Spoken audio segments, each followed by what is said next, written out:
All right, you are now tuned into the Rotated Views podcast. I am your host, Jimmy Lee Velez. I'm here with Gabe and Jay. Jay Mongillo, what's up, man? What's going on, guys? Pleasure. Awesome. 5-Star Tinting. In this episode, we have special guest and business owner, Jay Mongillo, owner of 5-Star Tinting. We cover topics that range from entrepreneurship, small business, the art of tinting, and much more. We wrap the episode up with quotes from Walt Disney and Oprah. All right. If you're new, thank you for listening. Guys, don't forget to download and subscribe. We drop a new episode every Tuesday morning for your listening pleasure. So we have Jay Mongillo with us. It's a pleasure. Thank you for bringing us in here to your business, and we appreciate you. If you want to just tell us who you are, what your business is, where you're located, all that good stuff. First off, I'm Jay Mongillo. The business is located in Croydon, from Levittown, Pendle originally. I'm a small business owner. That's it.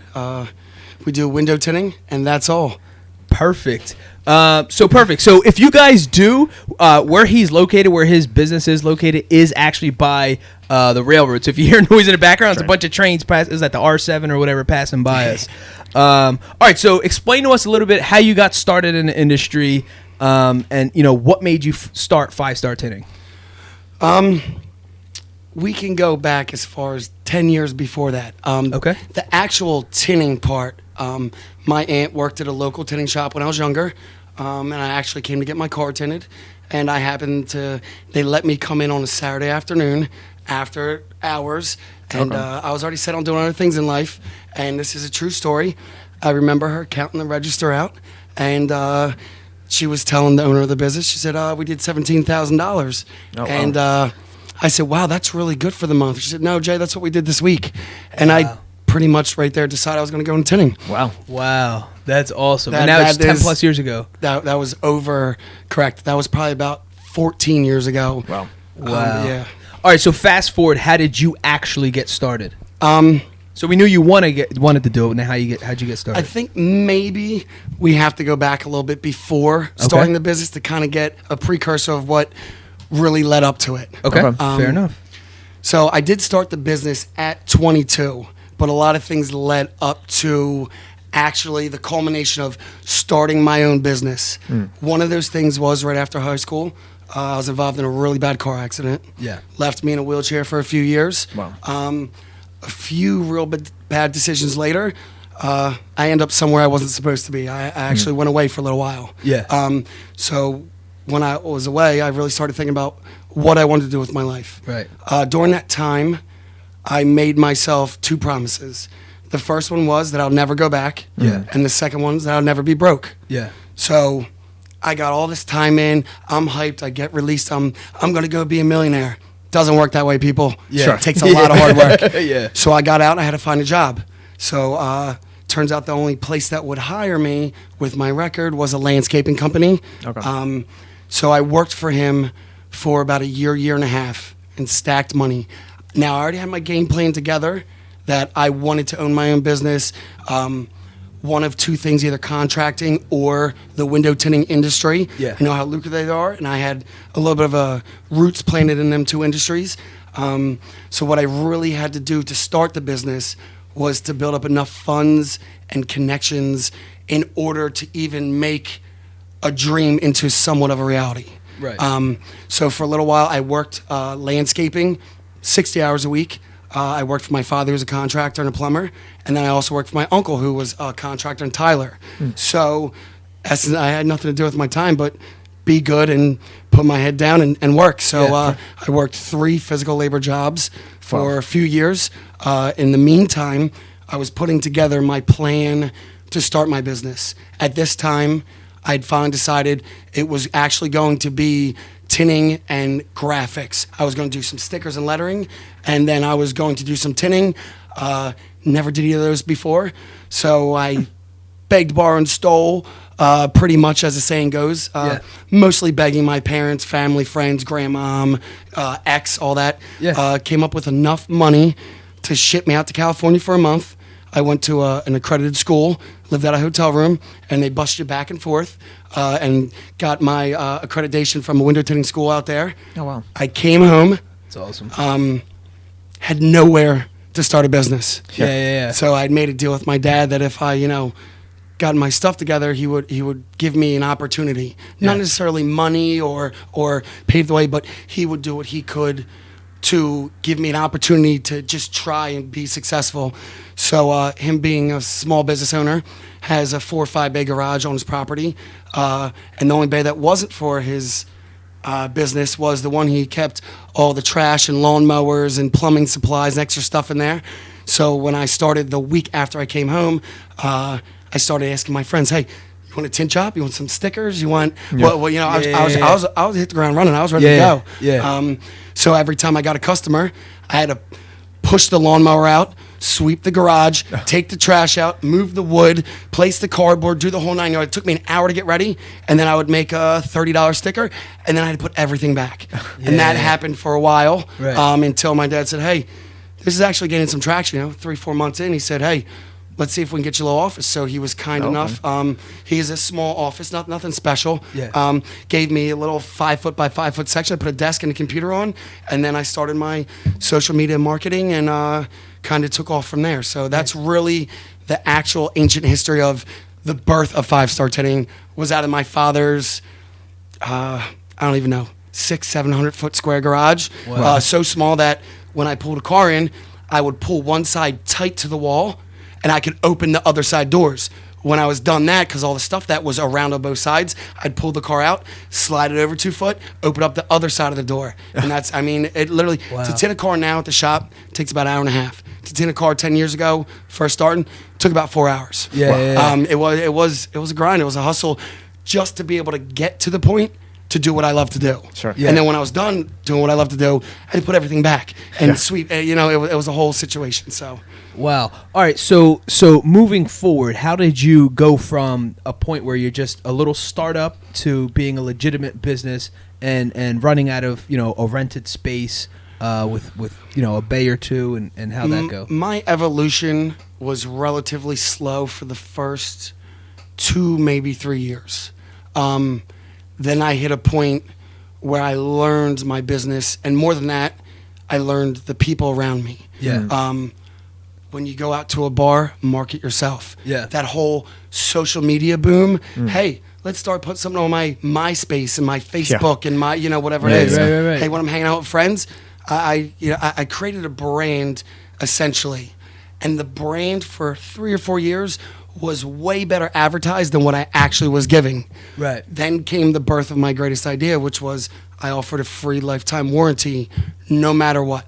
Okay. So once you paid for my service and once it was done, if you didn't like it, which not a lot of people did, let's be honest. Yeah. When I first started, I tinted 3 cars my first month. All 3 came back probably 4 or 5 times. Yeah. I'll be real. I'll be real. Hey, there's a bubble, there's a spot, you chipped my door, there's a scratch on the paint. And it was like, I just paid $150 and it just cost me $300. Yeah. But it was a learning experience, you know what I'm saying? But I built a brand before I built a business, to be honest with you. And this will go back all the way back to my previous part of life, is that with being in recovery back then, one of my sponsors told me, fake it till you make it. Sure. Yeah. And I applied that to getting clean and moving on with life. Yeah. And, it worked really well for me. Maybe not for everybody. So then when I transitioned that same thing into my business, I literally, the first couple of years, portrayed myself as I was the king of tint in Levittown. Yeah. Oh, you got to come to Jay Mongillo. Yeah. Oh, look what we got. I may have put a picture of my dad's garage on there.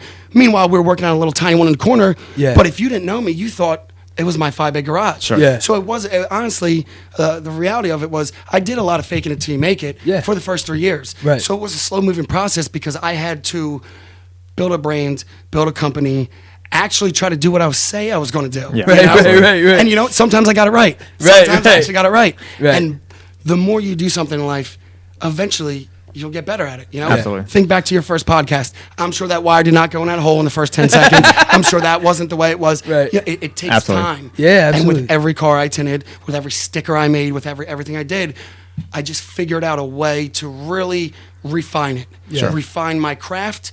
I found a way to utilize the space I had available It wasn't ideal for anybody else, but it was my space, so I had to learn how to make it work. No, absolutely. I had to get my routine down for how fast I could pull that lawnmower out and how fast I could sweep the floor. Make it as efficient as possible. Correct. Make it as efficient as possible is exactly correct. So how did you come up with the idea of the lifetime warranty?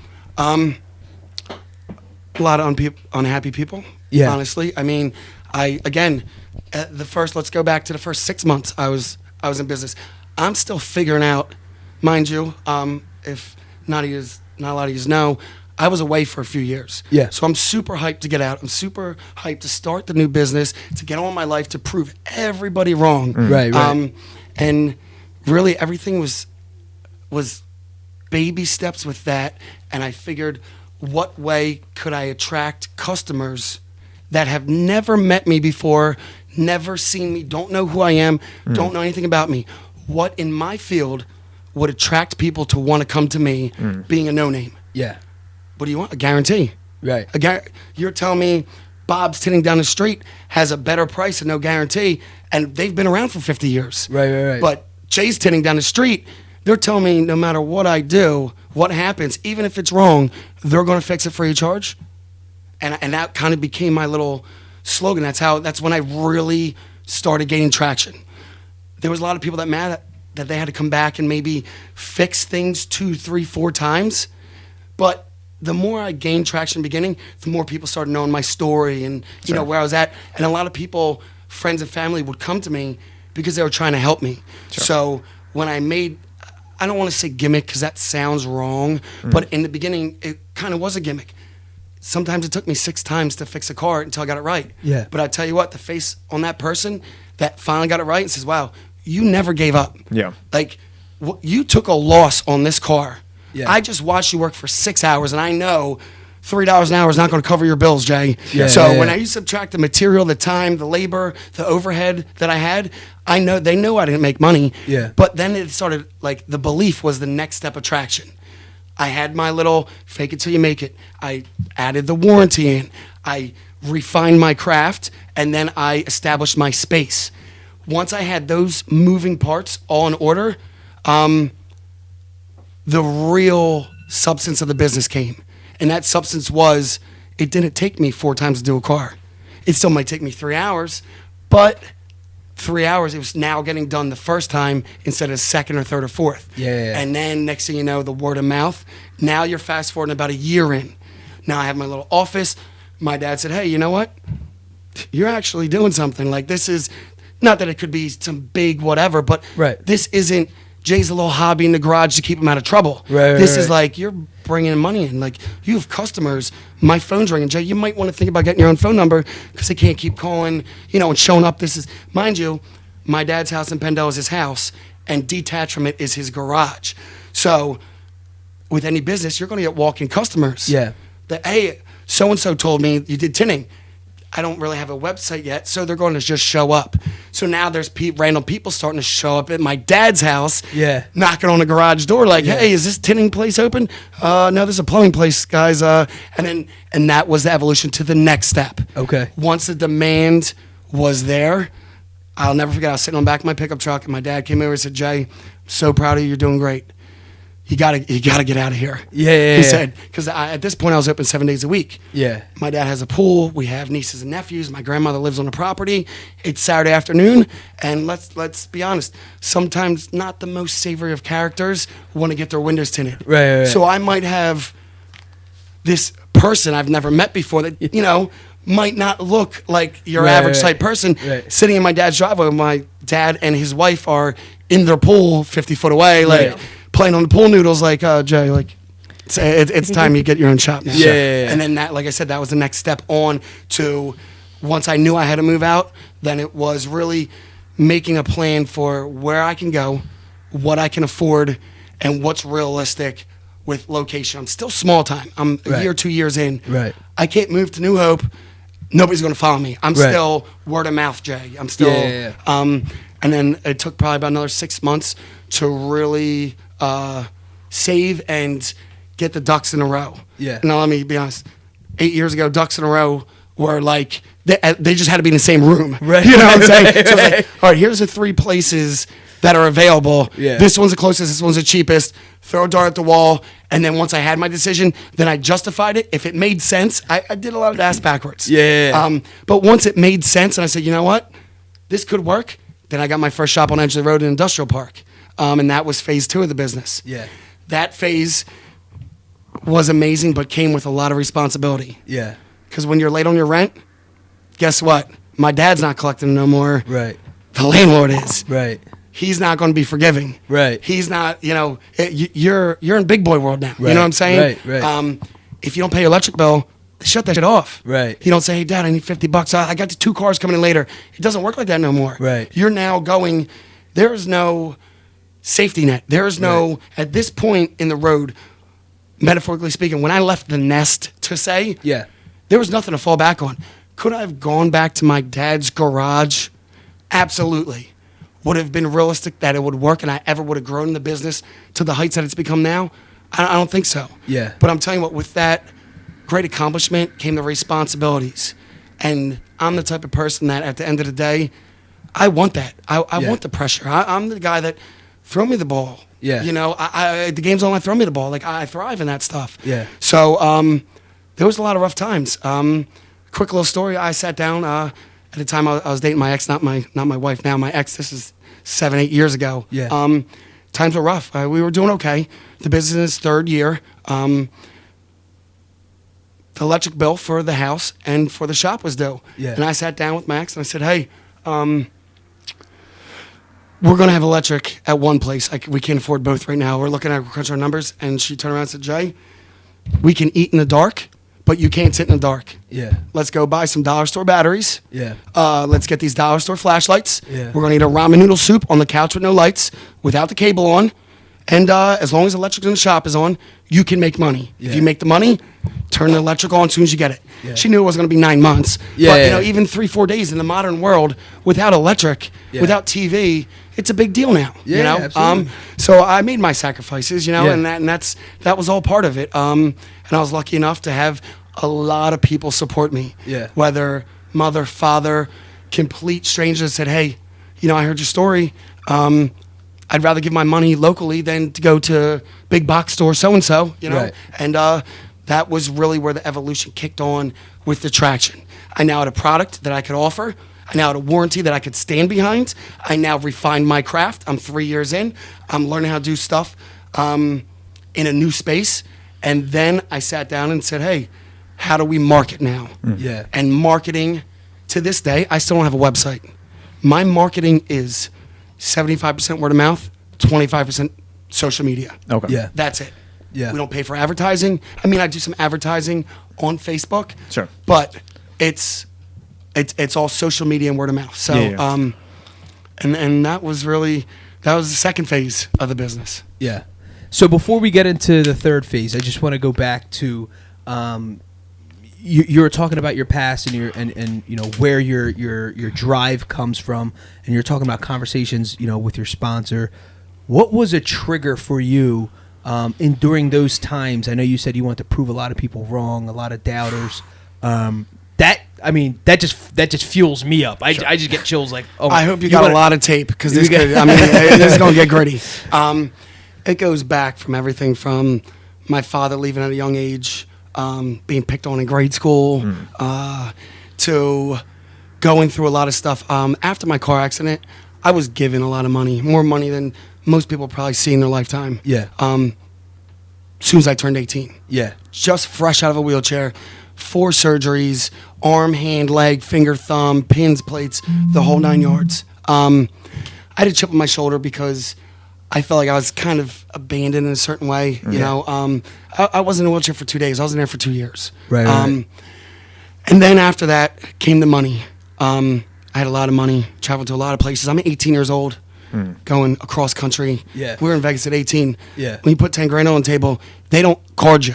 When Yeah, you check out with money, they want to see, they didn't Right. mind us blowing the money. Right. But long story short, I made a lot of bad choices because I was given that. I felt like I deserved it because of what I went through emotionally and traumatically and surgeries. but I didn't earn a cent of that money. Right. That money, technically, to me, wasn't mine. I was playing with borrowed money. I was still alive. I might have been a little messed up in the head physically, but I was playing with house money. Yeah. When you play with house money, you do a lot of crazy stuff. Sure. Yeah. I ran with some wrong people. Some of them wrong people are still in my life today that got their stuff together and are my biggest supporters, and I'm supporters of them as well. But we made some choices. We got into some stuff that we shouldn't have. When the dust cleared, you're saying, just hold on before you get into that. You're saying, just so we're clear, the money came from the accident. The car accident. I had a lawsuit. I was the passenger in a car that got hit head on. Got it. So I was 0% out of 0%. I was 0% responsible. Right. I walked away with a lot of money. A lot of money. Yeah. That money, when I walked out of jail and started my business, was 99.9% gone. I had about $10,000 of that left. Wow. But we had a house. We had nice little cars. We had cool stuff. At 18, I was immature. I couldn't handle it. Yeah. One of my things I should have listened to my father. I said, hey, just give me X amount of it. I'll put it away for a rainy day. How are you going to tell an 18-year-old kid, fresh out of a wheelchair, with a chip on his shoulder and a bank account bigger than he's ever seen in his life? Oh, absolutely. Anything. Sure. Yeah. I didn't have to work. I had no job. I had my own place. I had my own car. As an 8-year-old me, I was a god to myself. Cocky little god, and I thought, geez, my shit didn't stink. Yeah. Because if I didn't like you, guess what? I cut you out. Yeah. And everybody wanted to hang out with Jay back in the day because I had all that money. Yeah. And that's just how it was. And I was a very not humble, cocky, arrogant a kid. I can own that now. Yeah. If you asked me that, maybe even 4 years ago, that we'd have a problem, or I'd be a certain way. But I still have a lot of work to do on myself. But from having them trying times, has developed certain character traits that I have into unstoppable forces. Yeah. So, I mean, we could get into 50 aspects of that. So you tell me where you want to go with it, and I'll lead you. Yeah. So I guess the most I'm always interested. Obviously, you're telling the come up, but where the drive comes in, obviously you had a lot going on. So when you fell basically flat on your face, where are we now? So how did you turn that negative, I guess, anger and ambition into positive ambition once you're out of the mess? A lot of it was spite. Some of it was anger. Some of it was a chip on my shoulder. One of my biggest driving forces. This might get a little emotional. Sorry, guys. My dad walked out when I was 12, and I remember the day after he left. He sat me on the bed and said, "Jay, no matter what, always talk to somebody. Don't ever hold it in. Let it out. Don't hold that anger and rage inside you." I did the exact opposite. Yeah. I had a lot of spite. I was 12 years old. Yeah. I bottled up every feeling, every emotion. Somehow I was able to compartmentalize. I remember the feelings I felt when I was disrespected. I remember the tears I felt when I was hurt. I remember that heart beating palpitations when you were embarrassed or picked on. Yeah. And I compartmentalized from that day till maybe even now. I took like little potion bottles, and someone did something to me, and instead of lashing out, I ate it. I put a little cork in the bottle. I labeled it in my brain what it was: anger, emotion, depression, whatever. And I put it in this little chest inside. Yeah. And then when I felt that again, I opened that bottle up and I let all hell inside of me, not physically, just rain down. Yeah. And say, this is what you felt at 20, and now you're feeling again at 22.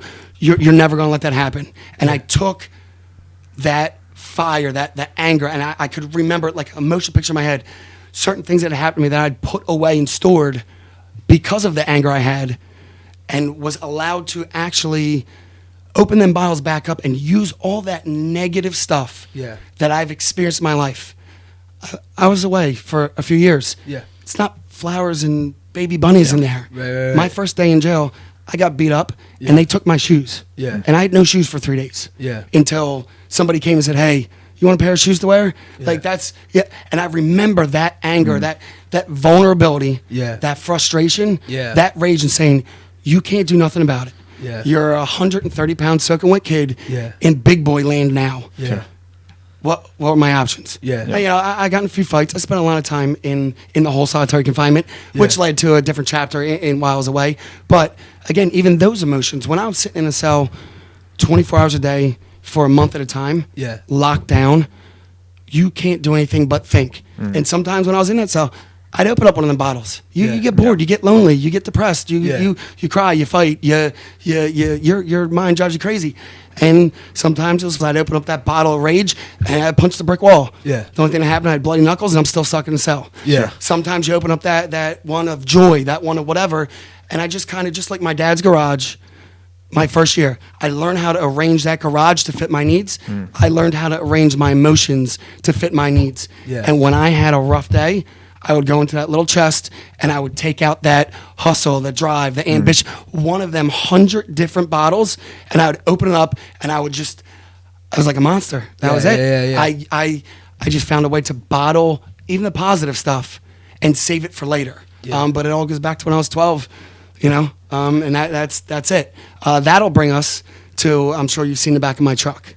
Right. The Hustle Harder. Yes, sir. Your intro. Yeah. Stay humble, hustle harder. Stay humble, hustle harder. So in his shop, he has stickers in the back of his truck on his tailgate. He has this. So dig deep as to what does that mean to you? What does it represent? And why do you have it plastered all over? Everybody probably has their Rocky speech, their dun dun dun dun dun. Sure. You know what I'm saying? Yeah. For me, I wanted to take that and be able to find a way to carry it day in and day out. Everybody has their moment of strength and all power. Yeah. I get that a lot. Yeah. But how do you take that and relate that to your daily business? Your paperwork, you're sweeping the shop, juggling life, kids, family, all that stuff. And I'd seen it actually somewhere online years ago, but it wasn't a sticker. It was handwritten on a piece of paper. It was whatever. I came across it, and I really liked it. So the evolution of probably 3 years ago, my motto was just in life, like, whatever you do in life, do it a little bit better, a little bit faster, a little bit harder. You might not get instant recognition, but if you do something a little teeny tiny bit better every day, 1%. After 100 days, you're almost 100%. You know what I'm saying? In the grand scheme of things. So I found a way to motivate myself. Just bought a new house. A lot of stuff going on in my personal life, finances, business. I'm at my new shop. This is the third shop we're at now. Bought a new truck. Things are going good. I climbed my own totem pole, and I was at the top. I got a little lazy. I still had that fire, but it didn't come out every day. So I took that sticker, that idea that was written on paper, and I put it in 6-inch letters across my tailgate. At the time, it wasn't for anybody else. It was for me. And to this day, it still motivates me. My wife might be working a double, and I back my truck in my driveway every day, and you can see my truck from my front door and my window. And I'll be, I just worked 14 hours or whatever, and I'll go get a sandwich, something from the kitchen, and I look out, and I see the back of my truck says hustle harder. I know my house isn't finished. I'm not where I want to be in life. There's stuff I can do at the shop. There's stuff I can do outside. I can do a million things besides sit on that couch and whine, complain. I can do a million things other than watch TV. The only thing you have to do, hustle a little harder. That's it. That's it. And that became my model and crew. Every morning when I woke up, I backed my truck in so I would see it. Every day when I came home, I would see it. Every time I was tired and went to the kitchen, the bath, you can see it. Then I put it on my shop wall, and then it really gained traction. It's on the back of probably 10 or 15 other people's vehicles. We make them in little stickers. I have a guy coming in Saturday. He'll be on Facebook.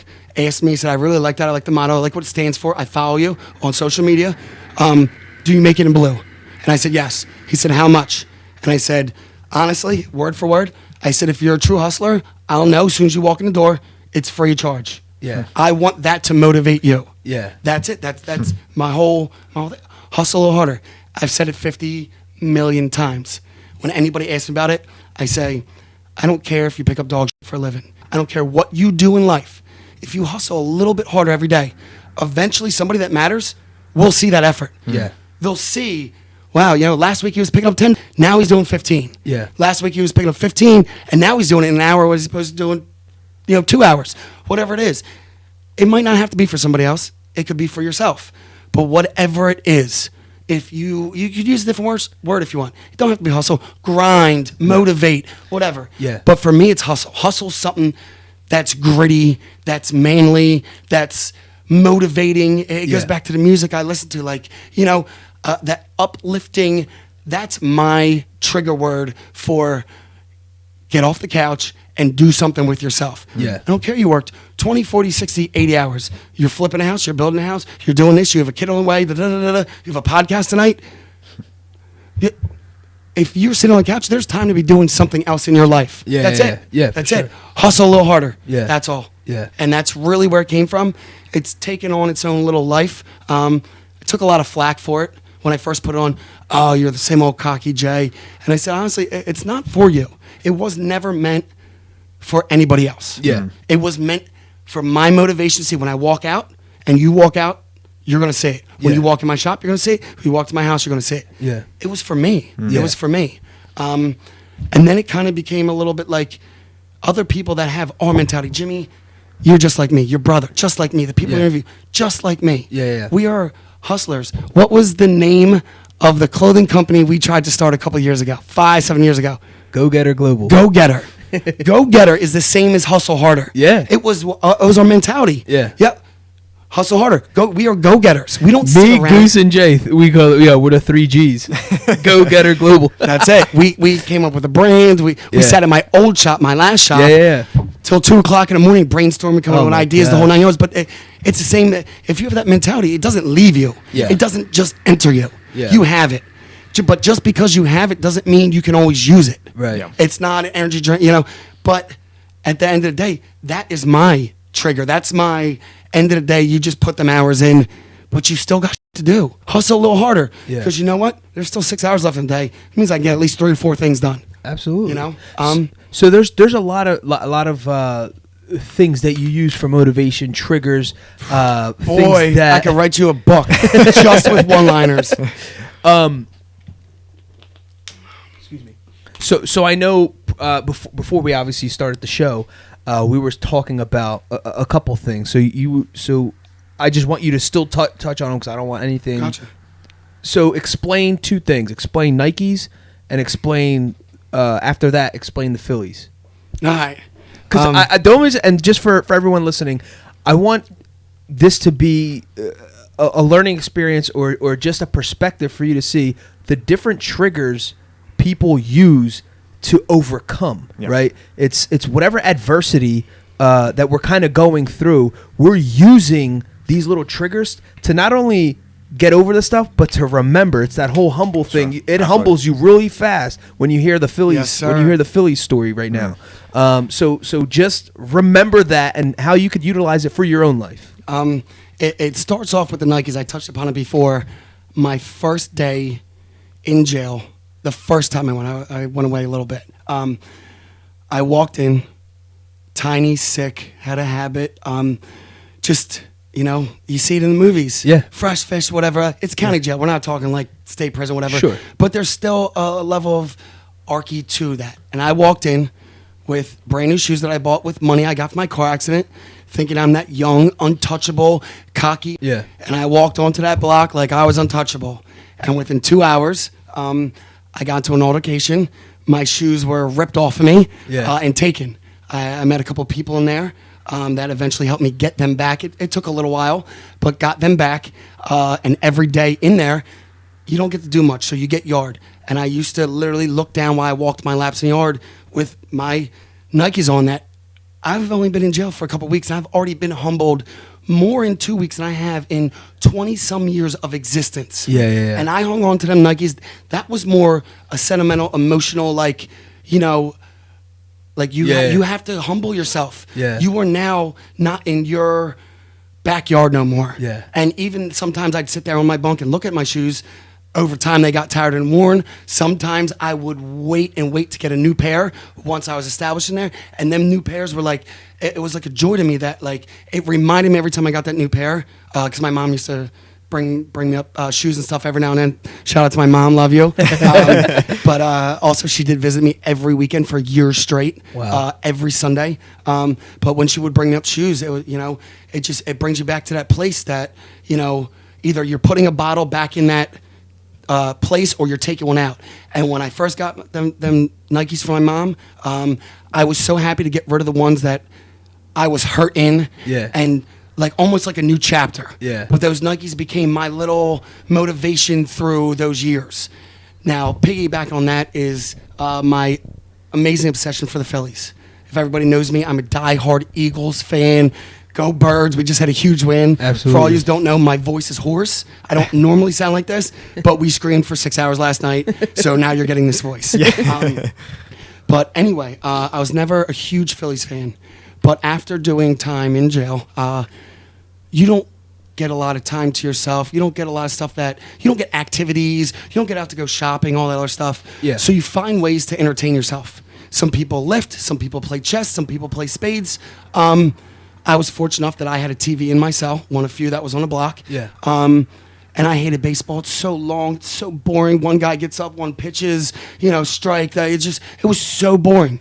But after the first 6 months in there, I got so used to it. 7:05 on PHL 17, coming back after chow, and I didn't want to do nothing else. I wanted to go in my room and follow the Phillies. Yeah. They sucked. Yeah. But when you get attached to something, it gets you through rough times. Yeah. Yeah. Everybody has a Phillies. Yeah. Something that you relate to that just, kills time, gets you through to the next spot. So Phillies became my daily motivation, my daily kill time, my daily whatever. I am lucky enough that I was in there in 2008 and 2009, 2007 to 2009, when they went from sucking to winning the World Series. Yeah. So for almost 2.5 years, I got to follow the rise of the 2008 World Champion team in my 8x8 cold hut, screaming, top of my lungs, block is quiet. Phillies just hit a home run. Blanton, I think it was like, I don't remember in the World Series, like game 4, our pitcher hits a home run, and I'm screaming on the block. It was like, dude, they think somebody's getting murdered upstairs. It's all right, guys, it's all right. Phillies just hit a home run. It's Jay. He's watching the Phillies again, but that's what, and I became obsessed with the Phillies because I tell you what, 180-some games per year, 3 to 3.5 to 4 hours a night was my escape from the hell I was living in. Yeah. Again, we're not talking about I was away in death boot camp. Yeah. But even when you're just sitting in a cell and there's no problems, it's boring. Yeah. I attached myself to the Phillies, and it got me through family members dying in there. Yeah. It got me through my brother who had his firstborn daughter. Yeah. I don't know if you know what it's like you do to have a kid, and even your brothers and other stuff, and be there for that. Yeah. I got the news over a collect call that my brother, was going to have a kid, and that they delivered it, and I didn't get to see them. Wow. I was there when my mother's mother died, and I wrote a ton of petitions to be able to get out, and then after about halfway through of my crusade to be able to be released or whatever for, an hour or whatever, even though I knew it probably wasn't going to happen, I decided I couldn't go because what would happen if I showed up to my grandmother's funeral in a jumpsuit with constables? Yeah. So I just stopped writing them, trying to write my petition. And you know what I did? I hopped back on my bunk. I counted down the hours, seconds, and minutes until that Phillies game came off. And I sat there by myself. And I dove deep into Phillies baseball. Yeah. And I've carried that with me. You guys walked in. I'm rocking my Foles jersey with my Phillies hat on. Yeah. I have 46 Phillies hats. I have one Eagles hat. Yeah. I love the Eagles more than anything in this world. Yeah. Like, it's my diehard team. Yeah. But Phillies were there for me. Yeah. Not when nobody couldn't be, when nobody was allowed to, when it was the trenches. Yeah. Phillies got me through the trenches. Right. With my Nikes, with my other stuff. But that I've just learned to adapt in so many ways over the years. Little things, not even in negative ways, good ways, work ways, just to really get through things, Yeah. And that's my Philly story. That's ever since I've been obsessed with the Phillies. I love my Eagles. I've been obsessed with the Phillies. I can't wait for this year. That's awesome.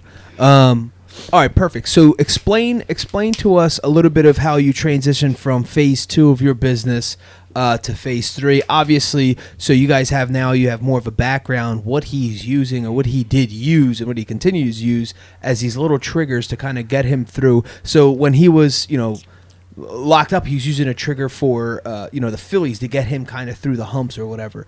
Now you're out and you have a successful little ran business, and you're in your second location or phase 2.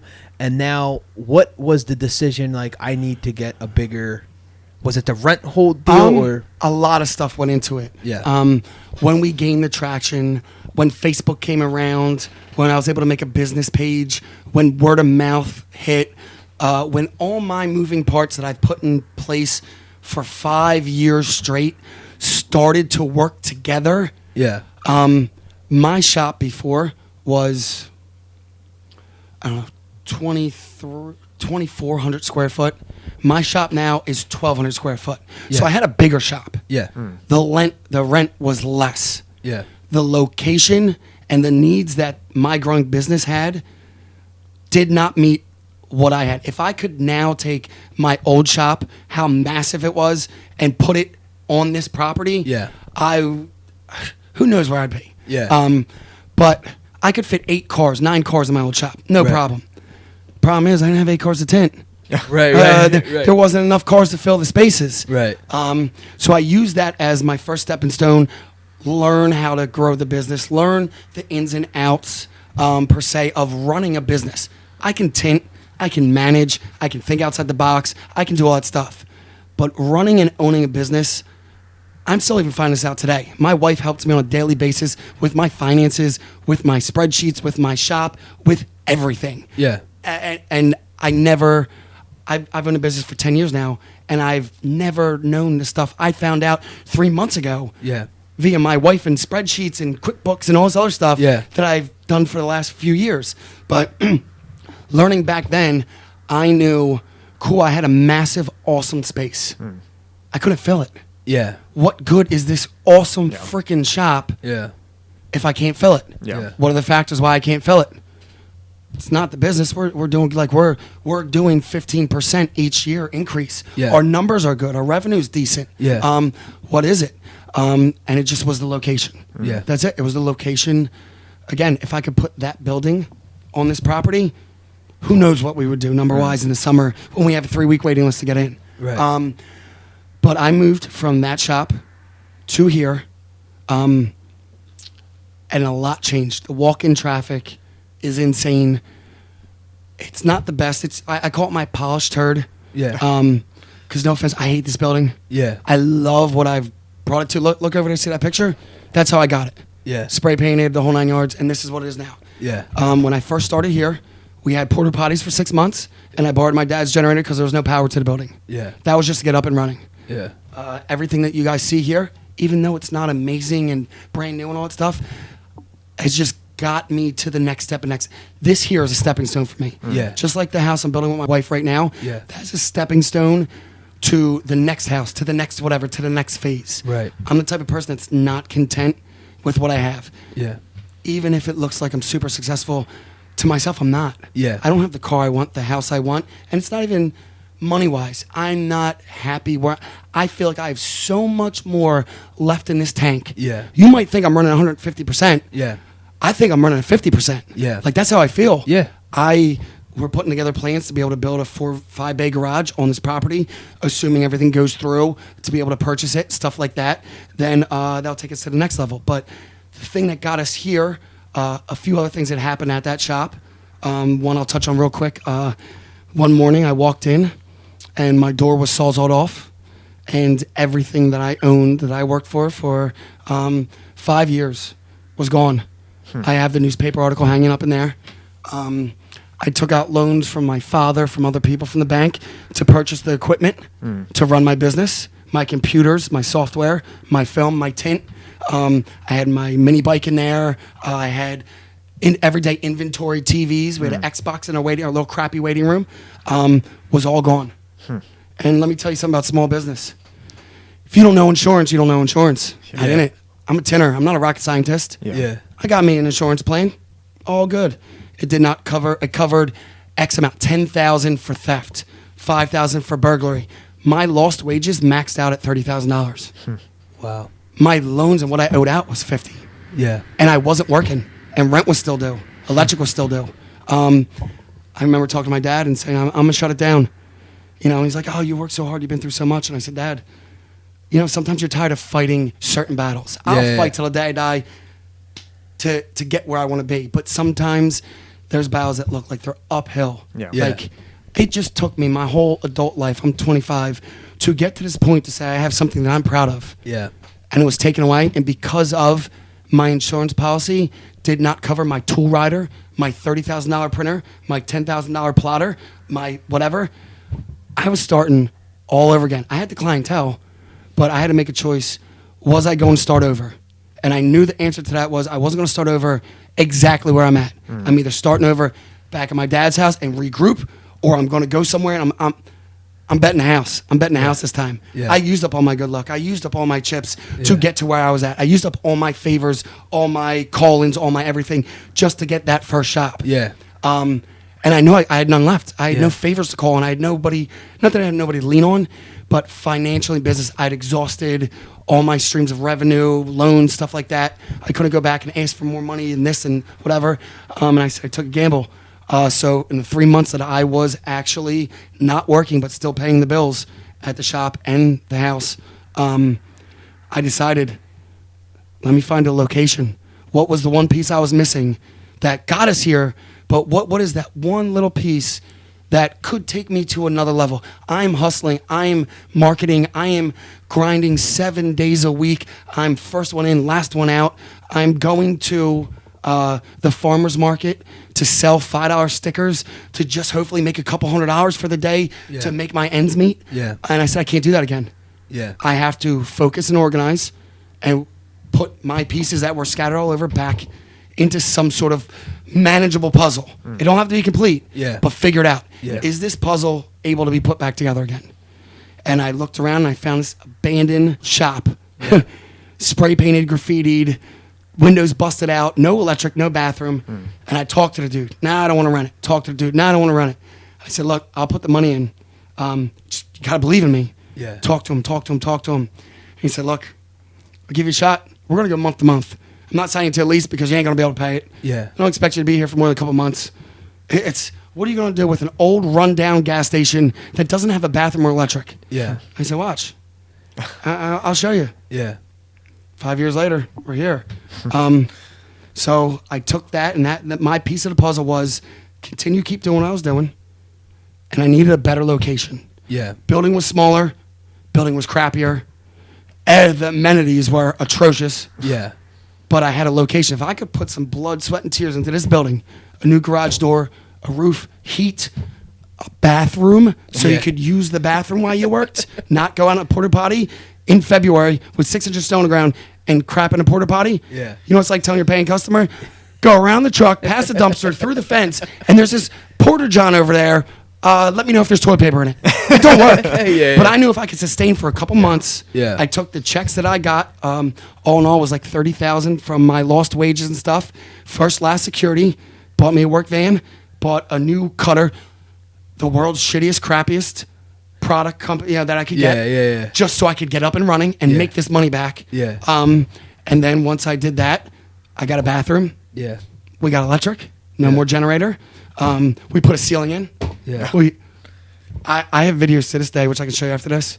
It's raining, and there's more water coming through this roof Then it was outside. in my business. This is my place of business. Yeah. Like, hey, nice to meet you. It's $200 for window tint. But if their water gets in from the dripping rain, or you have to use the porta, but it's humbling. Yeah. But I took everything that I had and reinvested it into myself in the business. Yeah. Anybody that knows me knows that I drove 91 Ford or Ecoline. What do they call the sugar molester van? Whatever's. Yeah. I drove that to pick up exes on dates. I went to the bars in it. I went to estimates in it. I've done everything. I went to a car show in it to promote my business in a piece of crap rundown way. I didn't buy a new truck. Right. I didn't buy a new laptop. Yeah. I didn't buy even a fresh pair of Nikes. Yeah. I took that money and I put a roof on. I took that money and I put ceiling tiles in. I took that money and, bought a better printer, stocked some inventory. Yeah. I took that money that I could have had a nice new truck, mine's not brand new, but it's a year or two old. I could have had that 5 years ago. Right. That truck is not going to make me no money. Right. it might get me a person with my name on the back, stop, give a business card. But that's not going to cut my film faster or put heat in or keep the electric on. So for a year or two, I drove around one of them white little vans. Yeah. And people thought I was creepy. Yeah. I pulled up to local bars. I met girls on blind dates. And like, oh, you want to go back to your house? Like, not tonight. It wasn't because I was scared. It's because if they seen my van, they thought they were probably, going to end up tied up somewhere. Right. So, that's another humbling experience. But, it all came full circle. I had to reinvest everything back into myself. I'm fortunate enough. I have a wife that is more supportive of me than any person in this world. Helping me with my finances, helping me when I am down and out. I've been through some stuff. Yeah. And I'm not even talking about John. I'm talking recently. Yeah. Family, loss of friends, suicide, addiction problems, and has not left my side. Yeah. And she came into this business that she knew was mine. She entered into this relationship and marriage knowing I'm a small businessman. Ain't no millionaires. Yeah. We don't make a fortune. We have a good living, but we have bad months too. Yeah. It's not all flowers and rainbows all the time. Right. And she took that on. She's a woman of stability. Yeah. She knows what her paycheck's going to be. She budgets. She makes sure her ducks are in a row. Yeah. Way better than I could ever have. Yeah. And she came and said, "Hey, Jay, why don't you try this spreadsheet? Hey, why don't we try ordering it this way? Why don't you try going in a half hour earlier, staying a half hour late? Why don't you try to run this gift card special for Christmas?" I can run a business. Yeah. I can tint my butt off. Yeah. But sometimes you need help. And I'm lucky enough from back in the day to starting the business from phase 1, 2, 3, 4, all the way to phase 500 I'm at now. I've had and been fortunate enough to have people in my life that have supported me.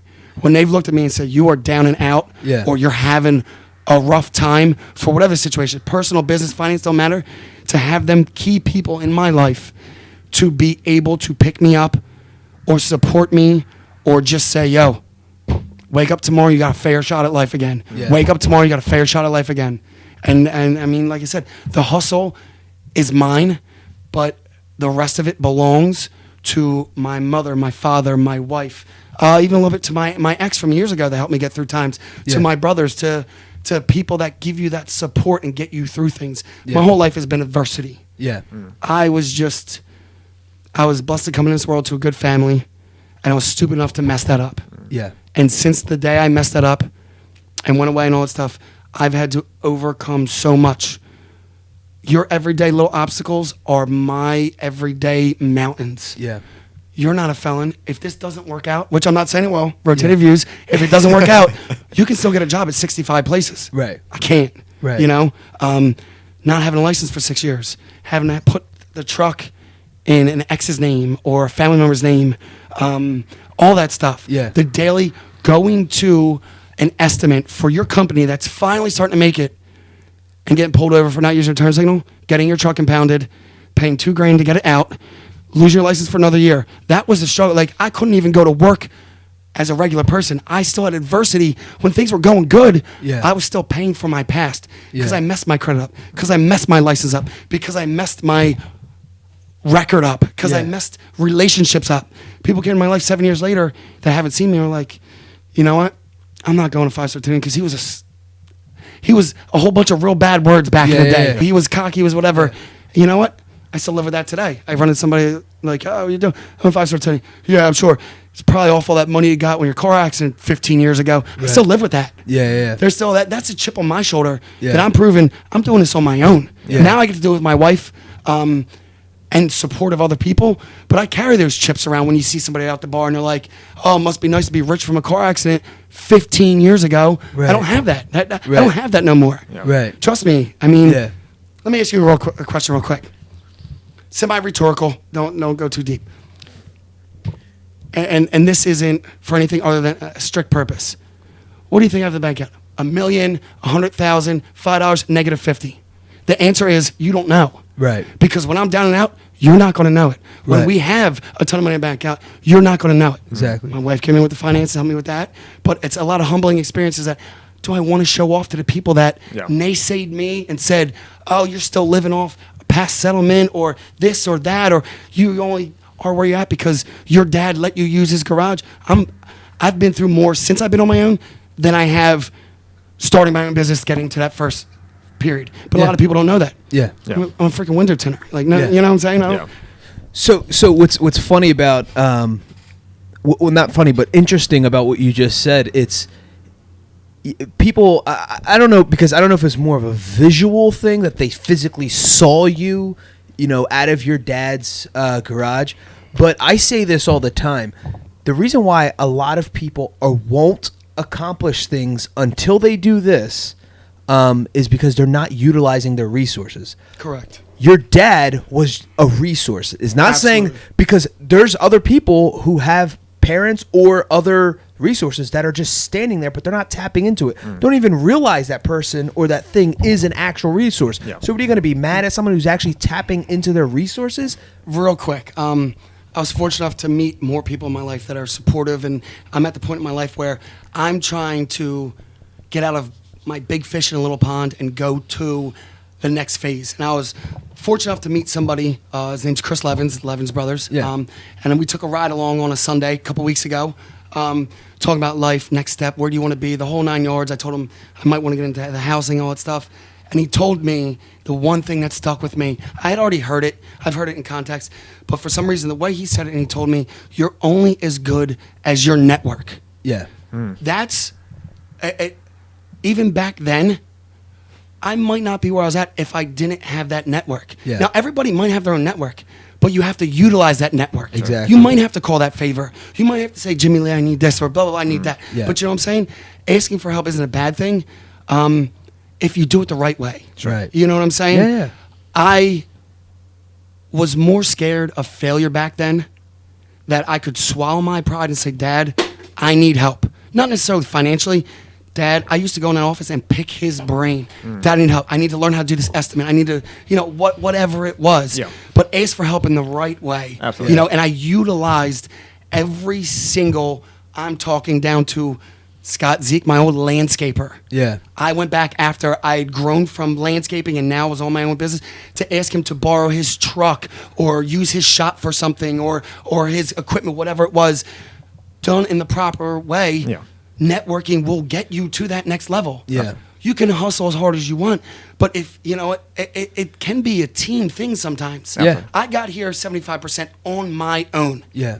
But I utilized my dad's garage, Yeah. my mother, my grandmother, my girlfriend, my this, my that, when I needed to. I didn't just say from the gate and say, I need this from you, all use, and blow my load in one shot. Yeah. When I really, truly needed something, I was so motivated to not fail. Yeah. I would then say, how do I need help? Yes. I need this help.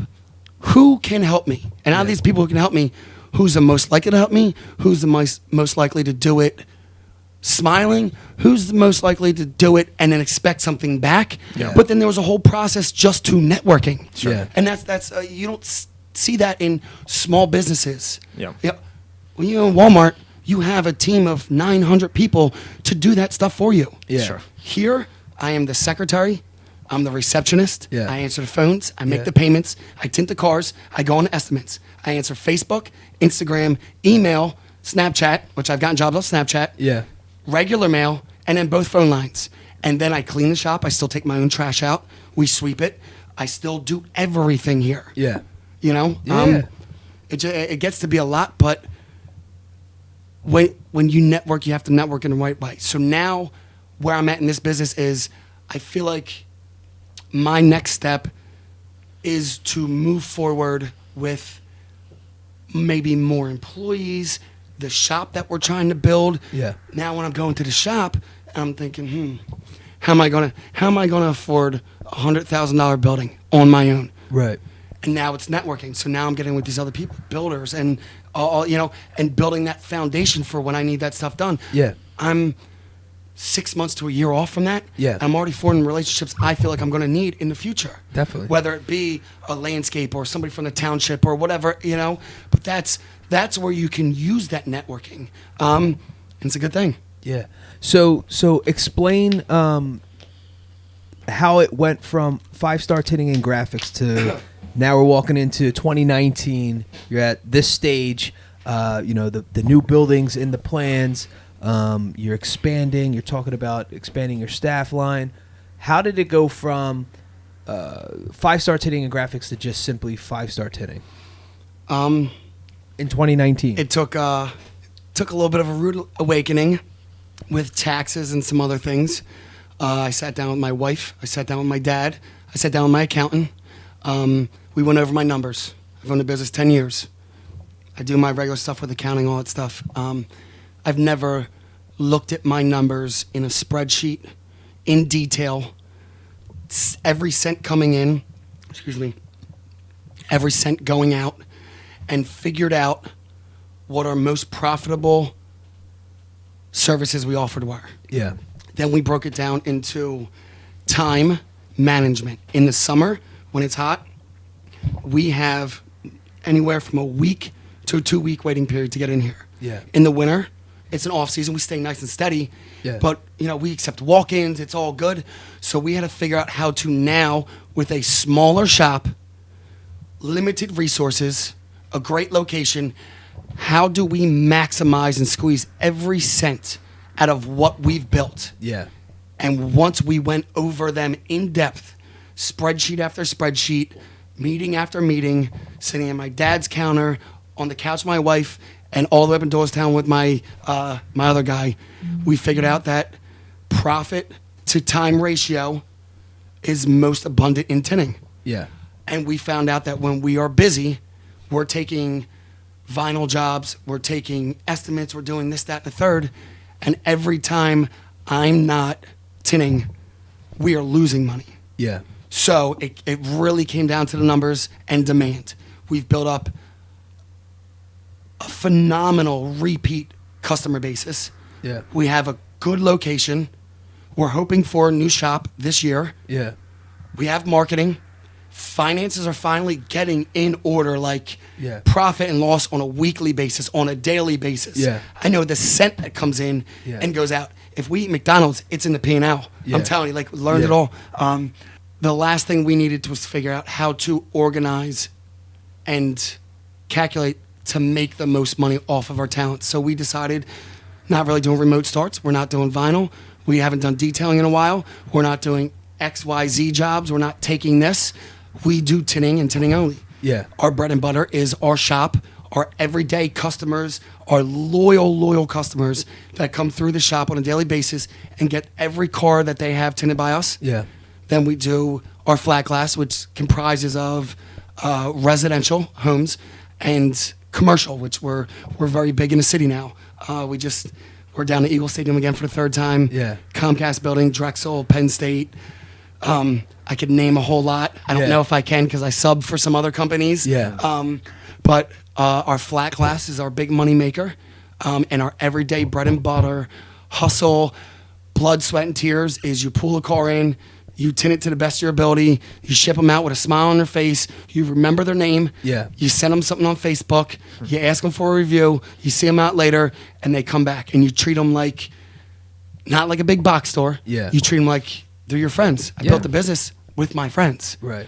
Like a barbershop. You're in a barbershop a lot. Yeah. When they sit in that chair, you find out how their wife's doing. Yeah. You're in a barbershop chair for half hour. Right. It could take anywhere from an hour and a half to 3 hours to get your car tinted. Right. We talk, we hang out, we know our customers. Right.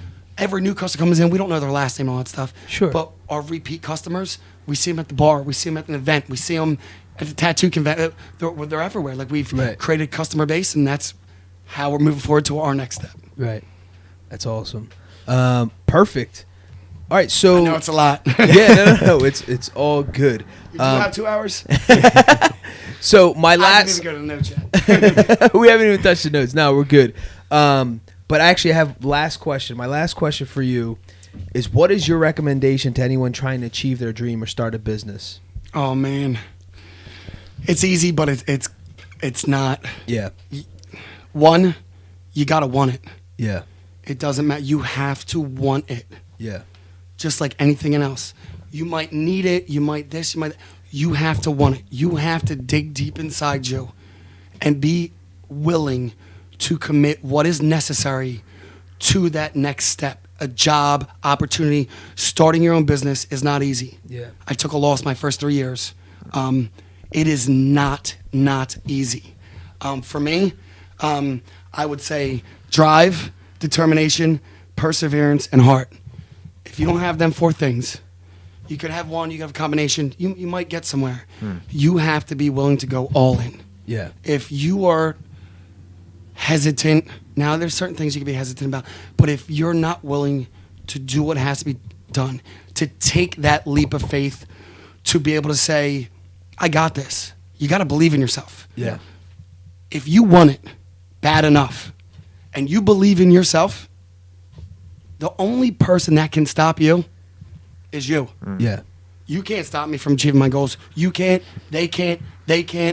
Because if I want it hard enough and I'm willing to do what it takes to get to that step, whether it's book smarts, whether it's reading, whether it's taking a test, whether it's what becoming, whatever it is that you want to be and do in life, you might have to hustle a little bit harder. Yeah. You have to dig deep. Yeah. You have to want it.